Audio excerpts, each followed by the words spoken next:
इस देश में तब तक बहुजनों की जान जाती रहेगी जब तक आप एकजुट नहीं होंगे। एक दर्दनाक खबर आई है।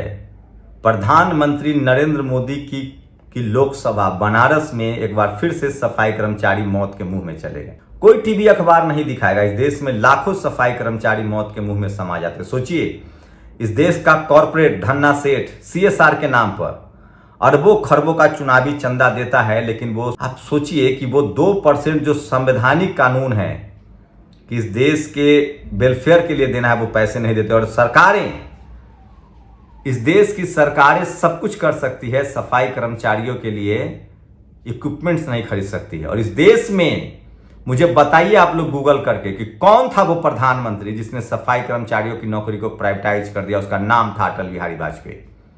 और कौन था जिसने सफाई कर्मचारियों की सरकारी नौकरी को मुकम्मल किया था? उसका नाम था बाबू जगजीवन राम। और कैसे उनसे साजिश हुई, प्रधानमंत्री नहीं बनने दिया गया।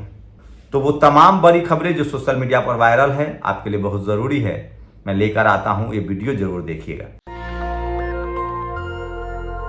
सोचिए किस तरह से इस देश में लगातार सफाई कर्मचारियों की मौत हो रही है। इस बार बनारस में प्रधानमंत्री का क्षेत्र है। लोग चुनाव प्रचार करेंगे लेकिन आपके अधिकार नहीं देंगे। तो अब सफाई कर्मचारियों को एकजुट होना चाहिए। और जब तक सफाई कर्मचारियों की तनख्वाह 1 लाख न हो, उनकी सारी जिम्मेदारी न 1 लाख तनख्वाह होनी चाहिए। सोचिए, देश को बेहतर बनाने वाले लोगों को प्राइवेट कर दिया गया। युवाओं के भविष्य के लिए मौत की घंटी है बेरोजगारी। हाईकोर्ट, यह हाईकोर्ट का आदेश है। और प्रधानमंत्री कह रहे हैं कि बेरोजगारी का हल्ला वही मचा रहे हैं जो दलाल हैं। मतलब इस देश का बेरोजगार दलाल है। सोचिए।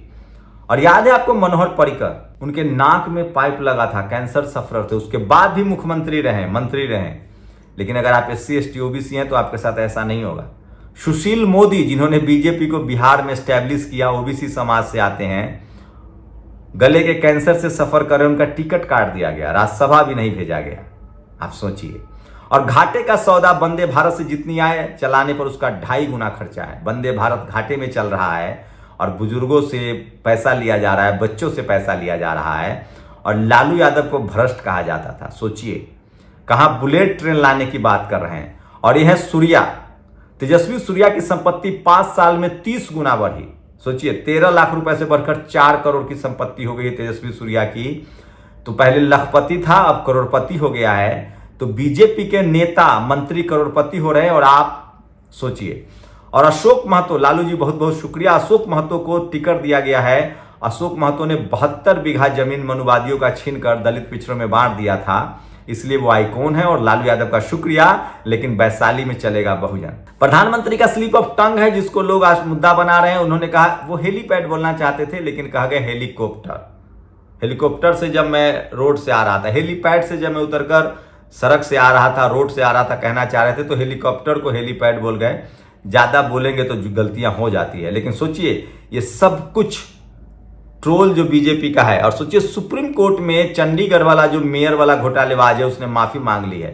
क्या बहुजन समाज के किसी दल का नेता होता तो माफी मिल जाती। और यूपी के बनारस में घूरेलाल, 40 साल के सफाई कर्मचारी काम करते थे, आज घूरेलाल शिविर में सफाई करने उतरे, उनकी मौत हो गई। बनारस के सांसद नरेंद्र मोदी हैं। यह सरकारी आंकड़ों के मुताबिक भारत में 330 लोग सीवर सेप्टिक से साफ करते हुए मर गए 5 साल में। सबसे ज्यादा मौतें यूपी में दर्ज है। हजारों लोग हर साल मरते हैं पूरे देश में, लेकिन कोई नाम लेने वाला नहीं है। अब समय आ गया है कि आवाज उठाइए। अखिलेश यादव ने इसको आवाज उठाया है। देश के प्रधान संसदीय क्षेत्र में एक सफाई कर्मचारी की मेनहोल में मौत होना दुखद समाचार है। स्मार्ट सिटी बस नाम की नहीं, काम की भी होनी चाहिए। जो मशीनें सीवर की सफाई के लिए खरीद कर बिना रख रखाव के बर्बाद हो रही है, अगर उनको सही इस्तेमाल होता तो बचाई जा सकती थी। जनता भाजपा सरकार से पूछ रही है, अब जो दिखावटी मजिस्ट्रियल जांच करवाई जा रही है, क्या वो किसी का जीवन लौटा सकती है? 1 लाख सैलरी होनी चाहिए सफाई कर्मचारियों की। और पता कीजिए कि किसने सफाई कर्मचारियों की नौकरी को प्राइवेटाइज किया था। 100 गुना आगे होना ही चाहिए। 8000 करोड़ का फंड। सोचिए, 8000 करोड़ का फंड जो है, तो बीजेपी ने सोशल मीडिया के लिए 8000 करोड़ का फंड रखा है। ये सबसे बड़ी खबर है। तो सोचिए, आप बेरोजगार हैं तो नहीं। मोदी जी के संसदीय क्षेत्र काशी में आज फिर एक सीवर सफाई कर्मचारी की जान चली गई। आखिर वो अधिकारी कौन है जो बनारस में अरबों रुपए गंगा प्रदूषण नियंत्रण के नाम पर डकार रहे हैं? और सफाई कर्मचारियों के लिए सेफ्टी उपकरण तक नहीं है। पीड़ित परिवार को सरकार 1 करोड़ का नहीं 5 करोड़ का मुआवजा मिले। और 1 लाख रुपए सरकारी तनख्वाह होनी चाहिए, तब जाकर सफाई कर्मचारियों के बच्चे एसपी, डीएम, कलेक्टर बनेंगे। जानबूझकर सफाई कर्मचारी रहे, उसकी नस्लें सफाई कर्मचारी रहे, इसलिए उनकी नौकरियों को प्राइवेटाइज कर दिया गया। और बीजेपी का आतंकी कनेक्शन सोचिए, तालिब अली शाह, संजय सरोज, साईं प्रसाद, ये कांग्रेस ने शेयर किया है, क्योंकि खबर आई है कि कर्नाटक ब्लास्ट में जो सबसे बड़ी खबर है वो बीजेपी के नेता का है। और खजुराहो सीट से सोचिए, चुनाव से पहले ही बीजेपी 400 पार किस तरह से डरी हुई है। खजुराहो सीट से इंडिया गठबंधन की सपा प्रत्याशी मीरा यादव का नामांकन निरस्त कर सरेआम लोकतंत्र की हत्या की है। कहा जा रहा है कि हस्ताक्षर नहीं थे तो फिर देखने वाले अधिकारी ने फॉर्म लिया ही क्यों। ये सब बहाने हैं और हार चुकी भाजपा की हताशा। जो न्यायालय के कैमरे के सामने छल कर सकते हैं वो फॉर्म मिलने के बाद ठगी। सोचिए, कैमरे पर इन लोगों ने चोरी की थी। और बीडी शर्मा स्लीपर सेल सीधे बीजेपी का कैंडिडेट है, जो अध्यक्ष है। भाजपा बात में ही नहीं, काम में भी झूठी और समस्त प्रशासनिक तंत्र झूठ बनाने में। सोचिए, कौन होगा वो एसपी, डीएम? चुनाव आयोग क्या संज्ञान लेगा? तो बहुजन समाज के मजबूत कैंडिडेटों का इस बार किस तरह से नामांकन रद्द किया जा रहा है, ये सोचिए। ये देश के बहुजनों को आवाज उठानी चाहिए, लेकिन टीवी अखबार नहीं है। मैं जितना हो सकता है आवाज उठा रहा हूं। और सोचिए, आप कल्पना कीजिए कि बहुजन समाज के मजबूत कैंडिडेटों का पर्चा ही रद्द कर दिया जाए तो क्या होगा।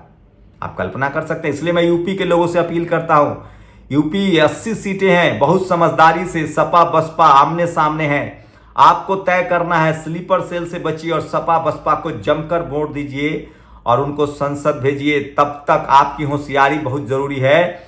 अगर आपने स्लीपर सेल भेजा तो सोचिए क्या होगा, किस तरह से। आप सोचिए, कांग्रेस के स्लीपर सेल सारे बीजेपी में जा रहे हैं। सपा बसपा के मैं कार्यकर्ताओं से अपील करता हूं, गुजारिश करता हूं कि जो बहुजन जहां मजबूत है, सपा बसपा दोनों जहां मजबूत है, उनको चुनाव जिता के भेजिए। 80 सीटें हैं, कम से कम 30-30 सीटें दोनों दलों को जिताइए, या जो जहां मजबूत है उसको जिताइए। स्लीपर सेल से सावधान रहिए, नहीं तो आपकी आने वाली नस्लें गुलाम हो जाएंगी।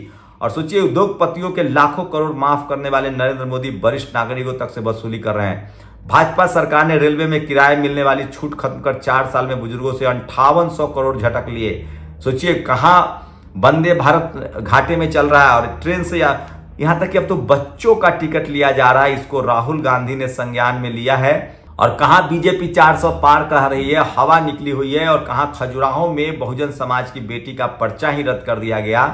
तो इस तरह से चुनाव लड़ा जा रहा है, आप कल्पना नहीं कर सकते। लेकिन सवाल है कि बहुजन नेता बोल क्यों नहीं रहे हैं। और बिहार से एक अच्छी खबर है कि इंडिया गठबंधन में अब मुकेश सहनी शामिल हो गए हैं। मजबूत नेता हैं, बहुजन आंदोलन को समझते हैं, सोशल जस्टिस को समझते हैं, गरीब घर में पैदा हुए, अपने दम पर अपनी मेहनत पर मुंबई में नाम कमाया। उसके बाद समाज को भी पे बैक टू सोसाइटी किया और सामाजिक आंदोलन करके लोगों से जुड़कर जुब्बा माझी और फूलन देवी के लेकर रथ यात्रा निकाला। सैल्यूट है मुकेश सहनी को। उन्होंने जुब्बा माझी सहनी वीरांगना फूलन देवी का रथ घुमाते हैं। वो यूपी में उनकी मूर्ति नहीं लगने दी गई थी फूलन देवी की। तो मैं फिर कह रहा हूं, बिहार में ये बड़ा फैसला है, तेजस्वी यादव का अच्छा फैसला है। लेकिन मैं फिर कह रहा हूं, वैशाली में तो बहुजन ही चलेगा, वहां नहीं चल पाएगा। तो बिहार में बीजेपी का सफाया हो रहा है। यूपी के लोगों से अपील है कि बहुत समझदारी से वोट कीजिए और स्लीपर सेल से सावधान रहिए। और 90% आपकी आबादी है, पार्टी पर नहीं जाइए, अपने समाज की पार्टियों को वोट कीजिए। सपा बसपा भले मैदान में है, लेकिन आप चाहें तो दोनों को संसद भेज सकते हैं। जो जहां से बीजेपी को हरा रहा है उसके खिलाफ वोट कीजिए। सबसे बड़ा ये आर पार की लड़ाई है और ये समझना पड़ेगा, समाज के तौर पे एकजुट होना पड़ेगा, नहीं तो संविधान खतरे में है। और ये बीजेपी के उम्मीदवार बोल रहे हैं, अनंत हेगड़े बोल रहे हैं, मृधा बोल रही हैं, अभी बिहार में बोला जा रहा था। और पीएसयू कंपनियां नहीं बनाई गई है। सोचिए, पीएसयू कंपनी एक बनी। इसलिए क्रांति कुमार कह रहे हैं कि बहुजन समाज के यूपी के लोगों से अपील है कि वो बहुत समझदारी से बहुजनों के पक्ष में वोट करे और जो जहां से जीत रहा है, जो जहां बीजेपी को हरा रहा है, उसको चुनाव हराएं। नहीं तो ऐसा ना हो कि बहुत देर हो जाए। तो ये आज की तमाम बड़ी खबरें थी। वाराणसी में सफाई कर्मचारी की मौत हुई। आपके लिए सबसे बड़ा सवाल है कि सफाई कर्मचारियों की नौकरी को प्राइवेटाइज किसने किया? उसका नाम बताइए कमेंट करके, गूगल करके। ये आज के आपके लिए सवाल है। शुक्रिया। नेशनल दस्तक की आपसे गुजारिश है कि अगर इसको बचाना चाहते हैं तो नेशनल दस्तक को सब्सक्राइब करने के लिए रेड कलर के सब्सक्राइब बटन को दबाएं, फिर बेल आइकन की घंटी दबाएं, नेशनल दस्तक को बचाने के लिए बहुत जरूरी है कि हर खबर को शेयर करें, लाइक करें, कमेंट जरूर करें।